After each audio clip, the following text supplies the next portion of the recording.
Hi, it's Linda with CreativePLR.com, and today I wanted to, if you're not familiar with the Puzzle Maker Pro from Book Publisher Tools, I wanted to show you the blog post this week is about creating Valentine printables, and I give you some ideas for different things besides gift tags, besides planners, besides just digital paper or stickers. Those are all fine products, but I wanted to give you something different. And one of the things is bingo, Valentine's bingo. And actually, bingo works for any holiday.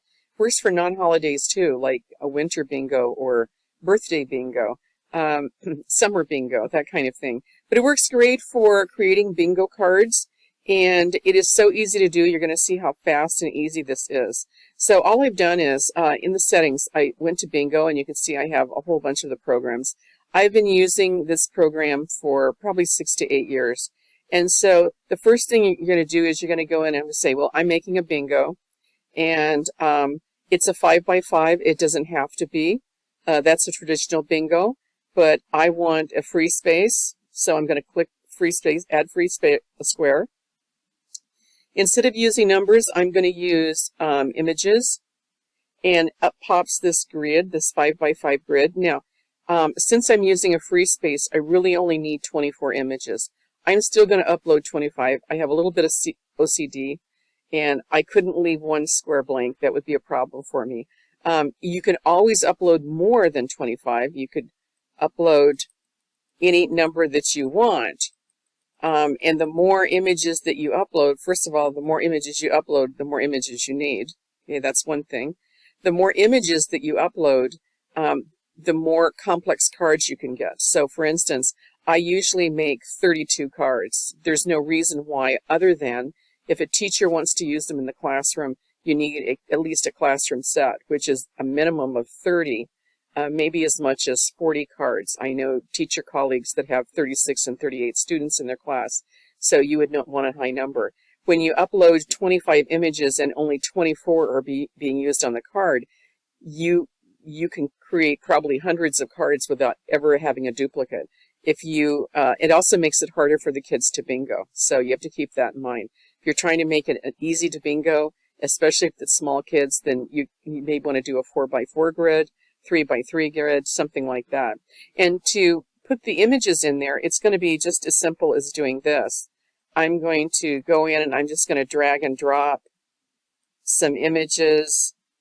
Let's see, I know I have a cupcake down here, probably a couple cupcakes. And I have an envelope, and I have with wings on it. This pink scratchy one, a bent red arrow, a straight purple arrow, and I'm just putting them in here randomly, however I like them. And then I have some conversation hearts as well. Be mine, call me, charm me, awesome. Let's see, I've got a pink one. Probably need a yellow one. And then I have, let's see, LOL, that's a good one. And then I have another group of images in here that I downloaded from somewhere. I like this balloon. The worst thing that will happen is, and it happens every single time, you get ready to make the cards, and I realized I didn't quite put all the images in there. 1, 2, 3, 4. So it looks like I need 2 more. That's this envelope with the hearts and that. And you don't want to duplicate any images. Those are the 2 rules. So let me look at this again. It looks like every square is filled out. And so now we decide we're going to go up here to puzzles, and we're going to decide how many we want. I am going to go over to tell it my output settings. I want Valentine Bingo. I want it on my desktop. I go back to puzzle settings, and let's just make 40. Now, if you were going to do this in Canva, you could make, and you can do it. I've done it in Canva.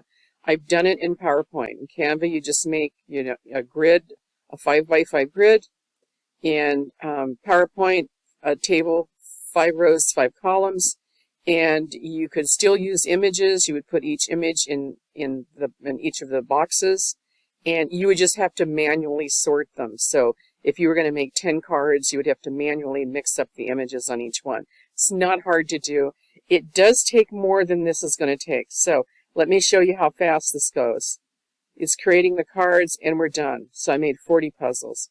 And they look just like this, free space in the center, and they're all mixed up, and all 40 of them are going to be unique. Now, the only other thing I would do, I've downloaded these, and they're JPEGs, and they're 300 DPI. The only other thing that I would do is I'm going to create calling cards. So for each of the images that I uploaded to this bingo card, I'm going to actually put those in PowerPoint. Whoops, I want duplicate, duplicate, duplicate, duplicate, duplicate. And since there's 25 and there's 6 on a page, I'm going to need 5 pages. Okay. And then all of these images, I would just simply drag over the original images to here, and I would make calling card, and then when people use them, they would print this out. They would cut them up, put them in a jar, hold them in their hand, however you want to do it, and then you would pull out one and you would show it to everybody, or you could describe it, okay? And so you would have to include the calling cards with it, but that's kind of fun too. So that was fast and easy, and in the blog post this week, there is a link where you can actually download the demo for Puzzle Maker Pro. It's not an affiliate link. I'm not an affiliate of them. I am just a user, and I've been using them for many years, and I have I won't say all of their products. There's probably 2 or 3 I don't have, but I have a lot of them. And I've been using them. It makes life so much easier to have products, software that'll speed up the process. So I hope this was fun, and you can make some bingo cards.